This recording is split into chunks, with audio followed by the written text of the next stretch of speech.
Ngayon lang natuklasan ni Kalingap Rab ang totoong ugali ni Beyonce. Sa Part 22 ng EDSA, hindi daw niya akalain na ganito pala magselos si Beyonce. Bago ko ipagpatuloy ang maiksing reaction video na ito, hiling ko lang na patapusin ang panunood nito para malaman ang nilalaman nito, at kung bago ka pa lang sa munting channel na ito, paki-subscribe para lagi kang updated sa video ng mga Kalingap. At pakisuportahan natin ang ama ng Kalingap na Val Santos Matubang, Ate Edna Vlog at si Kalingap Rab.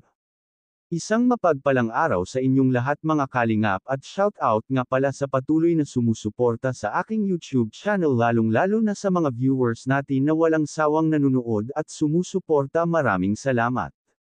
Mga Kalingap, ito nga ang ugaling natuklasan ni Kalingap Rab kay Beyonce. Ayon nga sa live ni Kalingap Rab ay dito niya napansin na ganito pala magselos si Beyonce, nagiging madaldal pala ito kay Edo. Dahil sa doon ginanap sa ilog ang EDSA Part 22 ay may naalala si Beyonce sa ilog na iyon. Dahil kung mapapansin natin ay laging nakasubaybay si Beyonce sa mga vlog ni Kalingap Rab at Edo. Dito nga sa ilog na ito ay may naalala si Beyonce, kaya naman ay laging sinasabi ni Beyonce kay Edo na may dinala na daw si Edo sa ilog na iyon. Ngunit laging tinatanggi ni Edo na wala daw siya dinadala sa ilog. Dito nga napansin ni Kalingap Rab na nagseselos daw talaga si Beyonce. Yung ibang eksena nga raw sa ilog ay pinakot na lang daw niya.